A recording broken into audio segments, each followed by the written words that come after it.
chat à 1,50 € et un chinois à 1,90 €, c'était le nom qu'on donnait aux glaces dans le dernier zoo humain qui se trouvait à Nantes. D'ailleurs, ce zoo, si vous ne saviez pas, il a fermé ses portes seulement en 1994. C'était hier. Un jour en France, des hommes non noirs se sont dit « Et si on exposait comme des animaux, des femmes, des enfants et des hommes ?» Un zoo humain en France, en 1994, à Nantes. Comment c'est possible? Et surtout, comment ça a pu exister sans provoquer de réaction immédiate? L'idée de base semblait pourtant être noble, faire découvrir la culture et le folklore de la Côte d'Ivoire. Et on voit bien que ce type de démarche existe ailleurs aujourd'hui, de façon bien meilleure, comme au château de Guédelon par exemple, avec la reconstitution médiévale, ou alors au musée au parc Alésia, pour l'époque gauloise.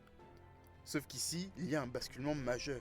Ce ne sont pas des acteurs, ni des figurants, ce sont des personnes réelles, venues de Côte d'Ivoire, installées dans un zoo. Le problème, ce n'est pas l'idée de montrer une culture, le problème, c'est le cadre dans lequel on la montre. Dans un musée, on observe un patrimoine. Dans un zoo, on observe des êtres humains comme des curiosités. Et là, on bascule dans quelque chose qui rappelle directement les zoos humains coloniaux. Un glissement qui, à l'époque, a pu sembler invisible, mais aujourd'hui est très évident. Et ce qui est encore plus troublant, c'est qu'en 1994, personne ne semble choqué.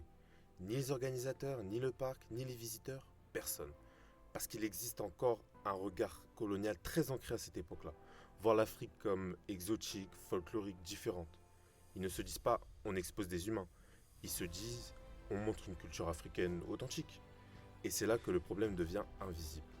Le racisme ici n'est pas forcément de la haine.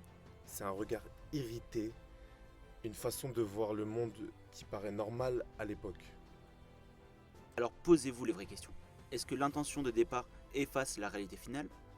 Est-ce que c'est l'idée ou la mise en pratique qui est problématique? Si ça arrive aujourd'hui, est-ce qu'on réagirait immédiatement? Et surtout, une appropriation culturelle de ce type peut-elle devenir un acte raciste? Une intention de faire découvrir une culture peut parfois rendre invisibles des conséquences graves. Et c'est là que tout bascule, quand on ne voit plus de problème alors que l'intention semble bonne. Le racisme ne commence pas toujours par une insulte, il commence souvent par un regard. Une mise en scène qui paraît logique pour ceux qui l'organisent. Quand on installe des êtres humains dans un zoo, même avec une intention culturelle, on ne montre plus une culture. On montre des personnes comme des curiosités, presque comme des animaux.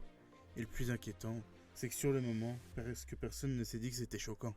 Parce que le racisme ne repose pas seulement sur la haine, il repose sur ce qui paraît normal parce que ça a toujours été vu comme ça. Mettre une culture dans un musée, c'est en préserver la mémoire. La mettre dans un zoo, c'est en faire une attraction. Ça produit des personnes qu'on observe avant de les considérer, des personnes auxquelles on enlève la parole sans même s'en rendre compte. Aujourd'hui, on peut faire un parallèle avec l'appropriation culturelle. Prendre une culture, la sortir de son contexte, la simplifier, la transformer, puis la représenter selon son propre regard. Et dans ce cas-là, on ne représente plus une culture, on la déforme.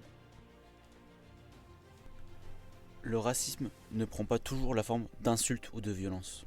Il peut prendre la forme d'une action bien intentionnée mais détournée. Qui humilie une culture et des êtres humains sans même s'en rendre compte. Make racism great again.